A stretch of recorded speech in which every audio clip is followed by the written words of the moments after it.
तीन साधु। बहुत ही मजेदार कहानी। अंधेरी रात का सन्नाटा था। पूरे गांव गहरी नींद में डूबा हुआ था। चारों ओर सन्नाटा था। केवल किसी दूर पहाड़ी से आती जय गुरुदेव की गूंज धीमे धीमे सुनाई दे रही थी। इसी अंधकार और सन्नाटे के बीच तीन छाएं चुपचाप एक हवेली की ओर बढ़ रही थी। ये कोई आम आदमी नहीं थे। ये थे राजा, भोला और शंकर, गांव के तीन सबसे चालाक और शातिर चोर। इनका मन साफ नहीं था, लेकिन दिमाग तेज था। राजा था इनका नेता, चालाक, फुर्तीला और इतना धूर्त कि खुद को साधु बताने में भी शर्म नहीं करता। इस बार इनका निशाना था गांव के सबसे अमीर जमींदार का खजाना। सोना, चांदी, मोती, हीरे जवाहरात, सब कुछ उस हवेली के तहखाने में था। धीरे धीरे दीवार फांदकर तीनों अंदर दाखिल हुए। सन्नाटा इतना गहरा था कि तीनों की सांसें तक सुनाई दे रही थी। हवेली के तहखाने का दरवाजा अंदर से बंद था, लेकिन राजा जानता था कि कौन सी ईंट दबानी है जिससे वह दरवाजा खुल जाए। जैसे ही दरवाजा खुला, एक हल्की सी चरमराहट हुई। धीरे, आवाज मत करो, राजा ने फुफकारते हुए कहा। अंदर खजाने की चमक ने तीनों की आंखों में लालच का तूफान खड़ा कर दिया। परंतु उसी क्षण एक हल्की सी खांसी की आवाज सुनाई दी। राजा ने हाथ के इशारे से सभी को रुकने को कहा। खजाने के पीछे एक कोना था जहां एक बुजुर्ग चौकीदार लेटा था। शंकर फौरन उसकी ओर लपका, पर तभी चौकीदार की आंख खुल गई। कौन है? उसकी कड़कती आवाज ने सन्नाटा चीर दिया। राजा ने आगे बढ़कर डंडा उठाया और उस चौकीदार को बेहोश कर दिया। अब खजाना उनका था। तीनों ने थैले भरे और भाग निकले। कुछ दिन बाद गांव के बाहर बने एक आश्रम में तीन साधु आकर बस गए। उनके सिर मुंडे हुए थे, भगवा वस्त्र, माथे पर चंदन का टीका और हाथ में जपमाला। कोई सोच भी नहीं सकता था कि ये लोग चोर हैं। गांव के भोले लोग रोज उनके पास भोग लाते, दान करते और अपने दुख साझा करते। राजा अब स्वामी रघुनाथ बन चुका था। भोला बन गया था परमहंस बाबा और शंकर तपस्वी बाबा।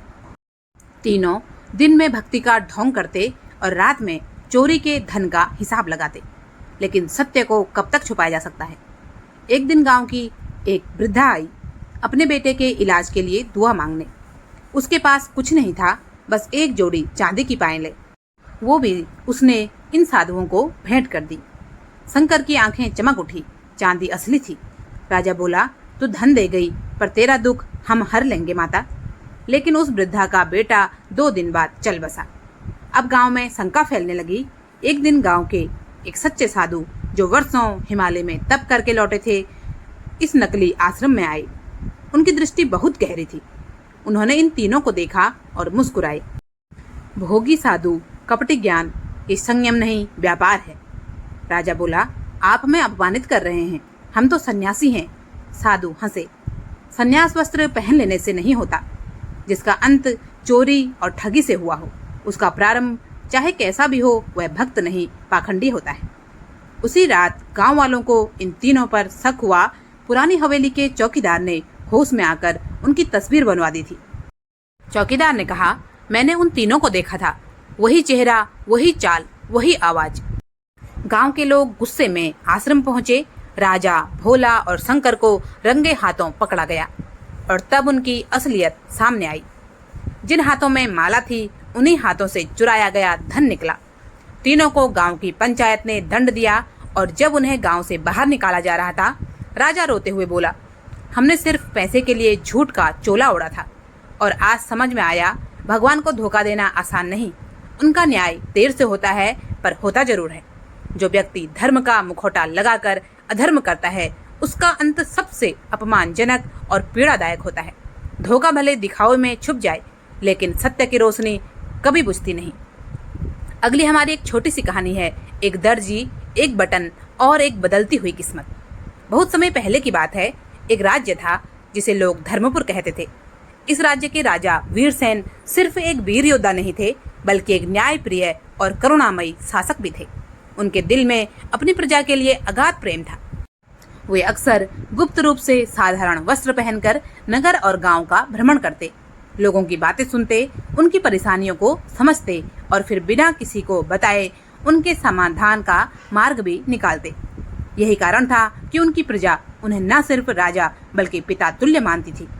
एक दिन राजा वीरसेन अपने राज्य के एक सुंदर गांव की ओर भ्रमण पर निकले। रास्ता लंबा था और धूप तेज। उनके साधारण सफेद कुर्ते का बटन अचानक टूटकर गिर गया। उन्होंने इसे नजरअंदाज किया, लेकिन साथ चल रहे मंत्री ने देखा और चिंता जताई। राजा मुस्कुराए और बोले, हमारी धरती पर ऐसे ऐसे गुणी जन रहते हैं जो छोटी छोटी चीजों में भी महानता दिखाते हैं।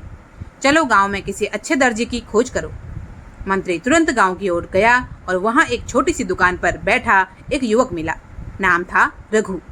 उसके चेहरे पर सादगी थी, पर आंखों में आत्मविश्वास। उसने बचपन से ही अपने पिता से सिलाई का काम सीख रखा था। अब वही दुकान अकेले चलाता था। मंत्री ने रघु से कहा, राजा साहब को तुम्हारी जरूरत है, क्या तुम चल सकते हो? रघु थोड़ी हिचकिचाहट के बाद बोला, राजा साहब के लिए सेवा का अवसर मिलेगा, इससे बड़ा सौभाग्य क्या होगा? वो अपने साथ सुई धागा, बटन और कारीगरी का छोटा थैला लेकर चल पड़ा। जब वह राजा के पास पहुंचा तो झुककर प्रणाम किया। राजा ने मुस्कुराकर कहा, बेटा, क्या तुम मेरे कुर्ते का बटन ठीक कर सकते हो? रघु ने हाथ जोड़कर कहा, महाराज, ये तो मेरे लिए अत्यंत सरल कार्य है। और बड़े सम्मान और ध्यान से उसने राजा का बटन सिल दिया। उसका काम न सिर्फ तेज था, बल्कि उसमें शुद्धता और सौम्यता भी थी। राजा ने जब बटन ठीक होते देखा तो प्रसन्न होकर बोले, बोलो, इसके बदले तुम्हें क्या इनाम चाहिए? रघु थोड़ी देर चुप रहा, फिर विनम्रता से बोला, महाराज, यह तो मेरी सेवा थी, इसके लिए कुछ लेना मेरे धर्म के विरुद्ध होगा। राजा ने मुस्कुराकर कहा, सेवा का मूल्य सेवा नहीं, सम्मान होता है। हम तुम्हें जरूर कुछ देंगे। रघु सोच में पड़ गया। मन में विचार आया कि यदि पैसे मांगे तो कितना? 2 रुपए तो ठीक होंगे, लेकिन कहीं राजा यह न समझे कि मैं तो हर किसी से 2 रुपए ही ऐंठता हूँ। कहीं मेरे गांव वालों के सामने मेरी नियत पर सवाल न खड़े हो जाए। सोचते सोचते रघु बोला, महाराज, आप जो उचित समझे वही दे दें। आपकी कृपा ही मेरे लिए पर्याप्त है। राजा गहरे सोच में डूब गए। उन्होंने अपने मंत्री को बुलाया और आदेश दिया, रघु को पास के 2 गांव भेंट कर दिए जाएं। ये उसका इनाम नहीं, हमारे राज्य की कृतज्ञता है। समाज में सेवा करने वाले ऐसे लोगों का सम्मान सर्वोपरि होना चाहिए।